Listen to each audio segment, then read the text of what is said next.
Hi friends, welcome to MAL news. ఈ వీడియోలో ఇప్పుడే మరొక లేటెస్ట్ అప్డేట్తో మేము ముందుకు వచ్చాను. సో దానికి సంబంధించిన పూర్తి వివరాలు చూద్దాం. టాపిక్లోకి వెళ్ళిపోదాం మనం. ఈ రోజు నుంచే పోడుపై గ్రామ సభలు.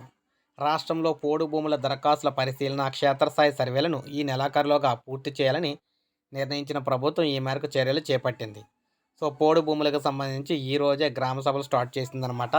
సో పోడుపై వచ్చిన దరఖాస్తులు ఇప్పటికే 70% వరకు పరిశీలన పూర్తి కావడంతో గ్రామ సభల్లో క్లెయిములపై చర్చించి అర్హుల జాబితాను రూపొందించనుంది. గ్రామ సభల తీర్మానాలు కాపీలను డివిజన్, అదేవిధంగా జిల్లా స్థాయి కమిటీలు ఆమోదించిన తర్వాత అర్హులైన పోడు రైతులకు వచ్చే నెలలో పట్టాలు పంపిణీ చేయాలని భావిస్తుందన్నమాట. సో మొత్తంగా 13.18 లక్షల ఎకరాలకు సంబంధించి 4,14,000 మందికి దరఖాస్తులు అయితే పెట్టుకున్నారు. సో వీరందరూ కూడా 2021 నవంబర్ 8 నుంచి దరఖాస్తులు స్వీకరించారు. రాష్ట్రంలో 2,450 గిరిజన గ్రామాలకు సంబంధించి పరిధిలో పోడు భూముల సమస్యలను గుర్తించారన్నమాట. ఆయా ఏజెన్సీల గ్రామాల కమిటీలు నవంబర్లో దరఖాస్తు స్వీకరించాయి. మొత్తం మీద దీనికి సంబంధించి తొందరలోనే ప్రజెంట్ అయితే గ్రామ సభలు పెడుతున్నారు. తర్వాత అర్హులను పెట్టి తర్వాత పంపిణీ చేయడం అయితే జరుగుతుందన్నమాట. సో నెల రోజులు ఈ తతంగం అంతా పూర్తవుతుంది.